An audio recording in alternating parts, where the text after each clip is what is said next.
こんにちは。仕事に役立つ文房具のお店、天の仕事道具店の店長天です。前回は手持ちの文房具を全出し仕分けし始めたところでした。今回は仕分けの続きから収納までの様子をお届けします。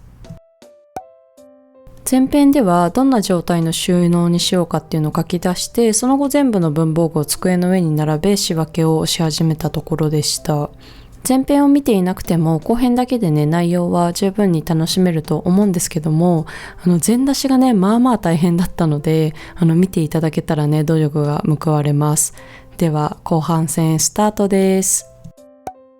前回の仕分けの続きからやっていきます。サンプル、自分のもの、譲るもの、その他不要品を捨てながらどんどん仕分けていきます。これに当てはまらない謎アイテムがあると片付けの時って手が止まりませんか？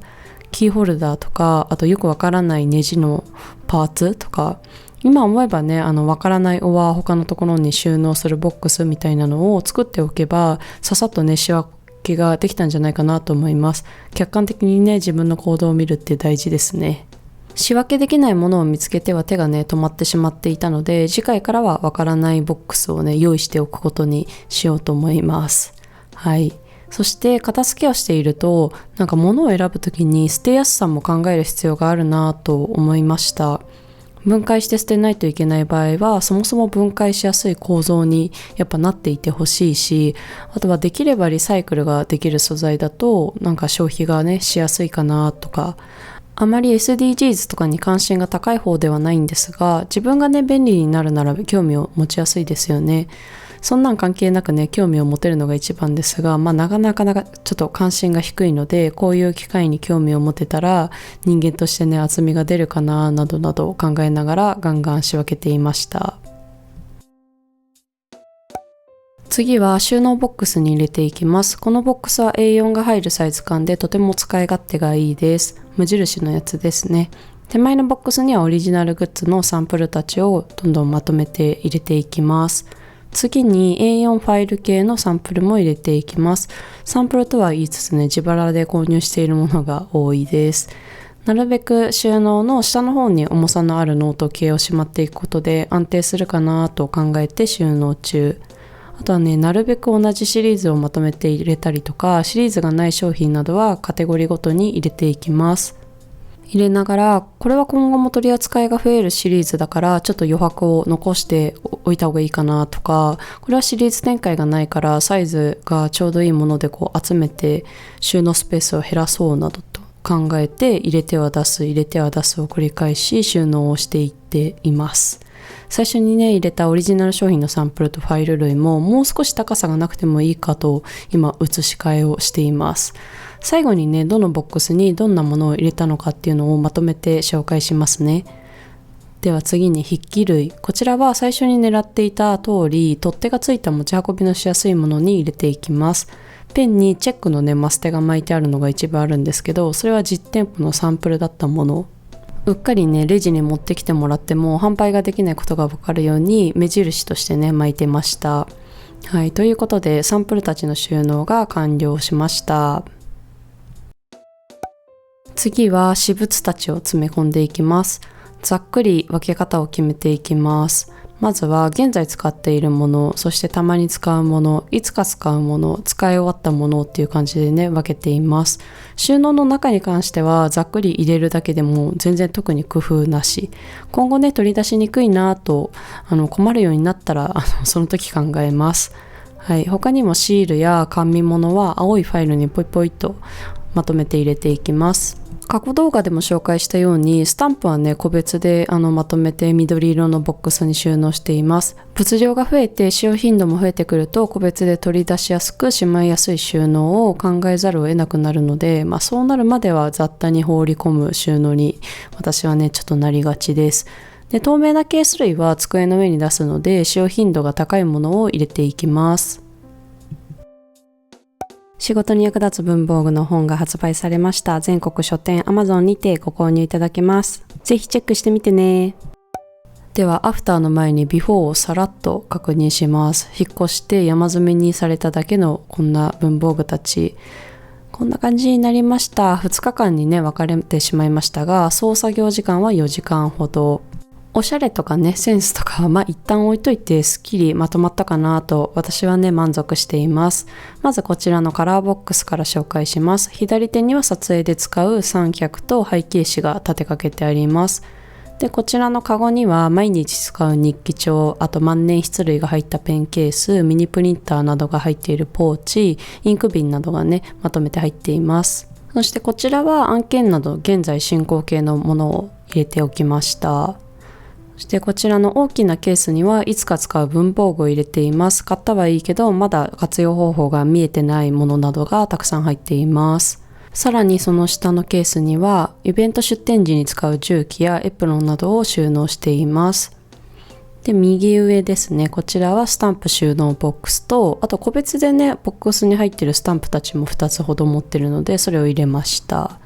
その下はキノコ穴のノートが作れる穴開けパンチとお店で使っていた現金入れを入れています。右下は書き込んだリフィルの保管リングファイルやお手紙をしまっているファイルなどたまに使うものを入れました。ちなみにね、上にあるものは家族が使う文房具が並んでいます。なのでちょっと紹介はね、割愛していきます。次はこの無印の収納ケース。上の壁にはね、30日チャレンジのカレンダーを貼っています。まず一番上のカゴには撮影待ちの新商品を入れています。ちょっとね、日に焼けそうなのでパソコンのね、デスクマットでカバーしてますが、今後はね、机の下にカゴごと移して日焼けから守ろうかなと思っています。で、こちらはいただき物の熊の家族写真風ポストカードとメガネの形をしたカードスタンド。このね、コロマルさんとラインナップが被っていてテンションが上がっちゃいました。はい。で、ケースの方ですが、右側が当店で取り扱っている商品のサンプルたち。で、左側が私物を入れてみました。分ける必要性があったのかっていうのはね、ちょっと謎ですね。サンプルたちは同じメーカー、同じシリーズのものをなるべくこうまとめてね、入れつつ、大きさや重さがあるもの、シリーズなどがないものはそれらでまとめて入れておきました。はい。で、今回ね、閉店引っ越して結構処分してしまったので、まだまだね、収納に余裕があります。で、一番上にはお手紙を書く便箋類、スタンプケースに入りきらなかったスタンプグッズ。一応気持ちばかりではあるんですけど、スタンプ収納と近い場所に入れておきました。中はね、クリアスタンプの収納ファイルと、あとクリーナーとかが入っています。で、次は返信やリフィル、そしてたまに使うノートとかね、手帳類が入っています。次の段は長く伸びる定規とか、あとカッターマットとかね、工作で使うもの系をまとめて入れました。はい、その次は参考資料や当店が掲載されたペーパー類、これから読む予定の本入っています。そしていつかやる予定の旅行ログ系の資料類ですね。で、最後の段には使い切ったノートとか手帳とかの用紙がね、まとめて全部入っています。では最後にデスクツアーです。なるべくね、見栄えもこだわりたかったので、一応透明な重機だけでね、揃えてみました。で、手作りのテント、いただき物の招き猫の後ろにはマスキングテープを入れた瓶を置いています。ちょっとね、これだけは透明で揃わずだったんですが、持ち運べる筆記具ケース。最初はね、サンプルだけ入れていたんですけど、ちょっと他にいいケースがなかったので、個人の筆記具も全部まとめてこちらに入れてあります。まず左手前から蛍光ペン類、そしてカラーボールペン、使用頻度の低いもの系、シャーペン鉛筆、ボールペン、あと短めのちょっと変わったボールペン類っていう感じで入れました。こちらはマステカッターで、あとテープのり、よく使うものたちですね。下にはセロハンテープやホチキス、あと行き場に困るクリップ類などが入れてあります。で、このコロマルさんたちが並ぶ下のケースは特にね、入れるものがなかったので、一旦ね、メガネを入れています。はい。で、次はこちら、一番上にハサミと定規、今手元にないんですがカッターも入れる予定。この練り消しは撮影の時に商品を固定するのをよく使うので、ちょっと別でね、取り出しておくことにします。次はいただき物でめっちゃよく使うこの可愛い付箋。まだまだ使うものはあるはずなので、近いうちにいろいろ移動させてこようと思います。で、あと iPhone、撮影時に2カメとして使ったりするので入れてあります。たまに使う電卓、あとは最後は名刺入れと穴開けパンチなどを入れています。どの重機もね、実店舗で使っていたものばかりなので、こんな感じでサイズのわかるペンがね、貼ってあったりと名残があります。実際に使ってみて落ち着いたらね、新しくラベルも作っていこうかなと思っています。最後までご覧いただきありがとうございます。収納はね、使い始めてからが本番で、これから改善がいっぱいあるかなと思うので、つどつどまた動画にしていこうと思います。またねー。